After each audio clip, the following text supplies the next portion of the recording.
Thank you for joining the Seven Exits podcast. Welcome to all our exiters. Yes, get on your phone, tag people, let them know that we are on, especially for this episode, how to start listening to your gut again. Oh my goodness, how many of us have not listened to our gut and wound up someplace where we're like, why am I here? Okay, dang it. I should have listened to my gut. My mind told me not to do this. And now it's not that easy to get out. Well, Dr. Rosina Bakari, our favorite empowerment psychologist and coach, is here to really help us start to listen to our gut again. How are you, Dr. Bakari? I am gut-worthy fine. I'm great. Yes, indeed. If anybody can get us to start listening to our gut again, it is you. So everyone, one of the things that I can say is, yes, I am that person, okay, who just ignored my gut. And I'm telling you, and this is not a slam to California at all. I'm just saying what my experience is. I remember when I was looking for work. I was living in Indiana and I was looking for work. And I knew that I needed to change from Indiana at that time. And I really wanted to go back to New York. And the jobs were, the jobs that I were applying to in New York and on the East Coast in general, because, I wanted to stay on the East Coast, they weren't responding. And I remember the day that I got the job offer out on the West Coast. And as soon as I picked up the phone and was offered the position, my mind said, don't take that job. Don't take that job. And I took that job. Now, is it the worst? Is it the worst in the world to be on the West Coast? No. Is it the worst job? No. But I should have listened to my gut, because there's some other things that really came up where I should have really trusted my gut. And I didn't. And I didn't out of fear, and I rationalized. So Dr. Bakari, what I know you said that a lot of times we don't listen to our gut because we let fear override our intuition and overthinking override our instinct. So can you talk a little bit about that and how that happens? Right. That's a perfect example, right, of listening to your gut. And what does it mean to listen to your gut? The gut is a whole world in and of itself. And more research is showing about the gut, and the gut being the second brain, right? There is a sensation that happens. The gut is quiet. It's not loud and rowdy like the mind. The mind is like, hey, and it tells you all these things to do, and it releases cortisol, right? And it's about anxiety. The gut doesn't do that. The gut is quiet. The gut is patient. It just lays out a message and sees if you're going to listen. So it's a lot quieter than the brain. That's number one. It's like the gut is not going to lay out all these facts. The mind will. The mind will tell you, oh, but if you don't take this job, another one may not come out. Oh, what if you're wrong? It's going to give you all the what ifs, what ifs. The gut doesn't deal in what ifs. It's quiet. It's not based on logic. So if you're getting a lot of what ifs, that's not your gut. That's not your gut. Your gut is the sensation that connects you and tries to align you with your deepest desire and your authentic self. It's quiet. Yeah, that's that little quiet voice that you get. Yeah, in the back. And you know what? I love that you said if you're getting a lot of what ifs, like that's an indication that that's not your gut. That's not your intuition talking to you. That's something else. That's your mind coming up with all these scenarios. Right, because the gut, that's why we call it the gut. It's not logic. It doesn't always tell you to do what's proper or what's financially the best situation or what everybody else is doing. That's not its purpose. Mm. So so one of the ways that you just laid out how we can tell the difference between whether it's a gut feeling or just our fear and anxiety is that if the mind starts talking about what if this, what if that. Okay, so that's one indication. Can you give us some others? Yes, if it's based on fear, Hmm. then that's not your gut. That's your mind. The gut, again, the gut is not attached to logic. The gut is a deeper inner knowing, right? That tries to align you with your truest self. And so it's not based on pain and fear. So if it's telling you, remember what happened last time, your gut doesn't have that kind of memory. Your gut has alignment, not memory. Your mind has memory. It's going to remind you how it turned out last time. Right? And we need the mind. We need those things, but it's a different road or different path when we become in tune to living by intuition. Mm. And sometimes it's not even just a voice, right? Sometimes it's just a feeling like, ooh, like a kind of aversion, to something that we just kind of ignore, right? Or just think, Right. oh, that'll pass over, or I'll be able to change this situation or change this person, right? Because a lot of people do that Right. in relationships when they first meeting somebody, you know, and that bell is going off like ding, ding, ding, ding, ding, like, you know what, like, back away, back. And Right. so we continue on with the rose-colored glasses and then wonder why once we get into just go into the relationship, why it's a mess, right? Absolutely. And Yeah. so when we talk about living from our gut, because here's the thing, if the only time you check your gut is on big decisions, it's going to be hard to hear it. And so we're really talking about how do we align ourselves so that living through our intuition, our gut, our most authentic self, and our deepest desires for how we show up in humanity, when we live from that space, we do that on a daily basis. We can't, do all this worldly, distracting things, and then when we get a big decision, we want to check our gut. Well, gut living is a way of life. It's a practice. So it's my gut that speaks when I'm walking down the street and I see a person and intuition, my gut says, say hello, say good morning, even though you don't feel like it, even though they may not speak back. Or the gut that says, oh, step aside, leave that person alone. Or the gut that says, tip them a little bit more today than what you would. There's 100 decisions a day that can come from the gut if we are paying attention to what it means to live from our greatest humanity and align ourselves with that. That's our gut and intuition. It's not just about whether or not you should date this person or take that job or buy that house. So what I'm hearing there and is two things. That one, that our gut is like our real internal compass. Like that is it. No matter what else is happening in the brain and the intellect outside there, that one always stays the true course of who we are, is the gut. So that's one thing that I'm hearing. The other thing which brings me to ask this question is, you talked about how we usually wait to hear our gut, right? When it's a big decision. Is that one of the ways that we kind of disconnect from our gut, is because we only use it at these big decisions? Absolutely. We think it's an event instead of a way to live, but it's small. I like to share this example that happened not too long ago for me. I spend half my time on the East Coast and half my time on West Coast time.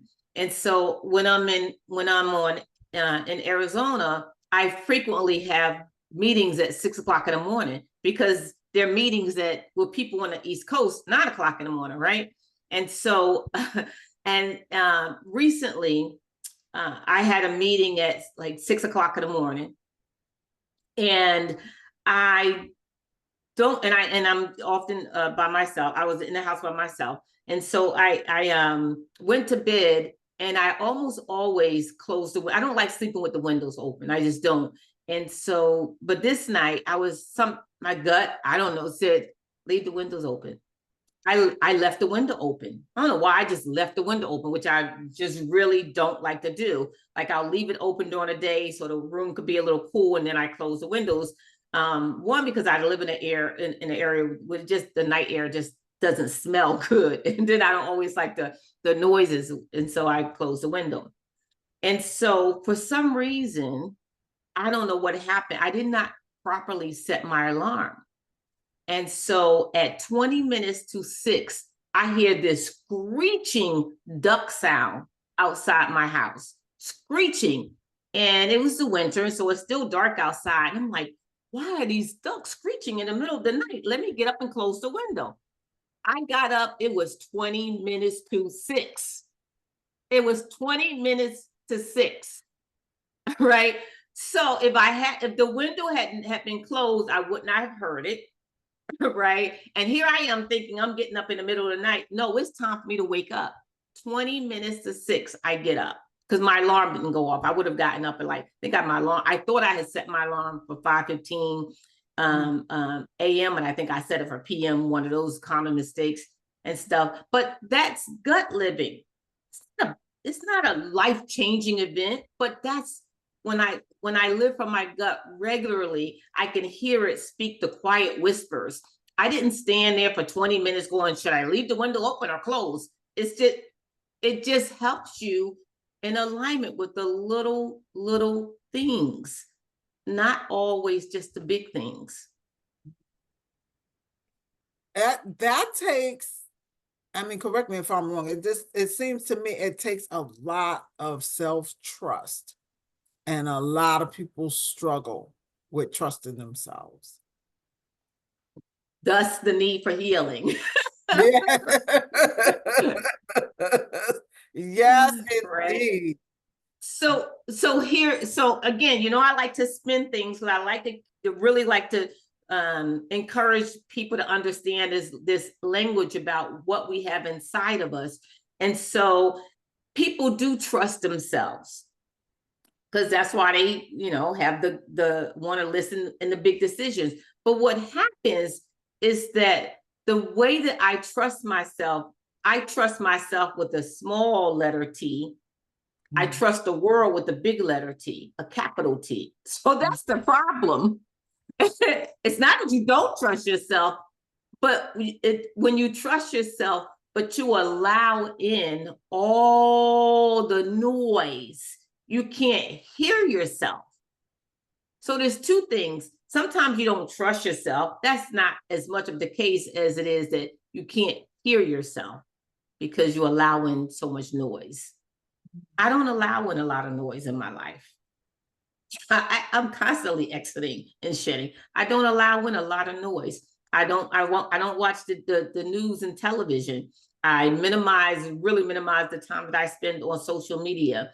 I don't spend a lot of time in public places for no reason at all, including malls and, so I really intentionally minimize the noise that comes in so that I can hear my gut when it speaks quietly. So that's a couple of the ways, like you've mentioned, if the mind is saying, if you're getting a whole lot of things, that's not your gut. And what you said, that you also block out a lot of the noise, a lot of ways that you block out the noise. Are there some other ways that we can kind of help us reconnect to our gut instinct? Oh, absolutely. Quiet time is critical to connect with your gut. And I'll say quiet time because people hear the word meditation and automatically feel very distant from that word. And so, so whether it's the first, my number one thing for gut checking is don't open your eyes and rush out of bed in the morning. That's the number one thing I think that people can do to start connecting to their gut. When you open your eyes in the morning, or when your mind becomes awake in the morning, before you open your eyes, don't open your eyes. That's the first thing I say. When you wake up, don't open your eyes. Don't open them. You'll be awake. You're like, oh, don't open your eyes. Like, lay there another 10 to 15 minutes before you open your eyes in the morning. Just lay there. For now, to start, I'm not even going to tell you what to do when you lay there. I'm just going to say, just lay there for 5 to 15 minutes, your perception, because you're not looking at the clock. 5 to 15, what you perceive to be 5 to 15 minutes, just lay there with your eyes closed. Just lay there with your eyes closed. If you wake up to an alarm, then wake up, turn the alarm off, get back in bed, and lay there with your eyes closed. Don't take in anything before you take in your heart. Don't pick up that phone to see what text you missed. Don't turn on the TV to watch the news. Don't open the curtains. And just lay there with yourself 5 to 15 minutes every morning before you wake up. I like to try and lay there for a whole hour, right? So just give yourself some time with yourself. That's what I would say the easiest, simplest thing to do, right? Now, here's the thing. If you're waking up to having to rush and make things, then set your alarm an hour earlier. Set your alarm before anybody else wakes up. Do not wake up to a busy world. Don't do it. Wake up to yourself every morning. Wake up to yourself. You want to connect with your gut? Wake up to it and give it its time. So that's my biggest suggestion. Then there are other ways to meditate, tapping, meditation, yoga, all the things that you know to do, that people tell you to do, that you refuse to do. Right? They're valid. They don't go away. Those are all wonderful experiences, but connecting with your gut means intentionality, living in an intentional way. That's what I kept hearing through this whole conversation was intention. Everything has to be really intentional. Yeah, I like that. I stopped just getting up out of the bed, and then I gotta go make my tea, and I gotta go make this, and I gotta go make this, and this have to happen, and this have to happen, and yeah, and I gotta look at the phone, and I gotta check the weather. I gotta, just everything. And it was just crazy, and not realizing in the beginning how crazy making that was. And also, just feeling like, and again, like you said, listen to the world with the big T, is, just this idea that gotta be busy, gotta be productive, like busy and productive all the time. And what I wound up finding out was what was really most beneficial to me was when I was just quiet and still. If I could just have some quiet time to myself, like sometimes, like if I have the apartment to myself, it's just like, oh man, this is great. And it's not that I'm doing anything so big and one, you know what I'm saying? It's not like I'm trying to paint the whole place, but it's just, it's just quiet. And I was like, man, this is really necessary, this quiet time. Yeah. Yep. Absolutely. Yeah. Because you have to let your gut know that you want to hear from it. But if you're so busy listening to everything else out there, the gut will just go quiet on you. Yeah. Yeah. Yeah. So what about, okay, like you said, just keeping your eyes closed when you get up, when you wake up. I always think about people who ruminate the minute they wake up. Okay, and so a person like that, how would they be able to listen to their gut when something like that is happening all the time? You can start asking yourself some questions. So let's say you're laying there and you're thinking, oh my God, I can't wait to go to work. Oh, the work is just terrible. I can't believe I got, and that's all you're thinking about that, right? I mean, that's true. That happens, right? And so let's say those are your thoughts. then you can let your gut know what you want to think about. Okay, I can't wait to go to bed. Then you can start asking yourself some questions to see if your gut will respond. It may not respond that day. It may respond a week from now, a month from now, right? But keep doing it. Everything is not microwave, right? You're talking about a life journey, but you could ask yourself some questions. Why do I hate this job so much? Oh, because people are saying, well, how do I know? Have I tried anything different? What if I did something different? But how did I get there? But is there anything that I've done to create those responses from people? Oh, what if I do something different? How could I show up something different? Start interrogating your gut, interrogating it. Because when you ruminate, typically what happens is that, oh, that person is so mean, they never do. And so all your thoughts are going outward to creating a victim out of yourself. And so if you can just start interrogating your gut, you'll get closer. And so you're not trying to, the worst thing you could do is try to stop yourself from ruminating. You know, that does not work, but you can redirect the rumination. Oh, that's good. That's powerful, right? Because that's the natural, I don't even know if that's the natural instinct, is to try to stop, like, okay, don't think about that. Let me think about, elephants, elephants, or, something else. And then it just Now the elephants at work and that is right. Exactly, and then it goes right back. So it's more about redirecting to yourself, to the inner, like, okay, again, like there was an episode that we did was, okay, how did I get here? Mm-hmm.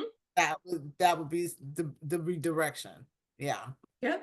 Yeah. Yeah. What if I showed up different? How could I show up different? No. And you got to keep asking until the answers become internal and not external. Because it takes a lot of practice to get out of victim mode. It takes a lot of practice because you've had a lot of practice blaming people for your problems. And so it's going to take a lot of practice, but you're getting closer when the answers become, oh, I can do this different. Now, here's the flip side. There's another group of people that ain't nothing like that. There's that other group of people who ruminate about how everything is their fault, right? Right. Now, let's talk to those people because we're not all the same, right? And so those people will ruminate about, oh my God, I shouldn't have done that. I'm such a horrible person. Oh, I can't believe, maybe they'll never speak to me again, Then your task is different. Your task in the rumination is, but what if I love myself anyway? But what if they love me anyway? How do I forgive myself anyway? How do I show up in my power that allows me space to not be wrong 100% of the time? So you're still checking in with your gut. It's still a gut interrogation. Right. As opposed to you shouldn't have, you can't, you won't, they'll never. You just ask questions, curious questions to your gut and allow it to start talking back. Because now you have a reason to start listening for your gut on a daily basis. That's what you want. So this is something that we can do throughout our day, and sounds Absolutely. like we must do throughout our day to keep checking in with ourselves, keep checking in with the gut. Yeah. Yes. Because the gut will give you loving answers. It will never give you victimizing answers or self-blaming or self-loathing answers. That's coming from your mind, not your gut.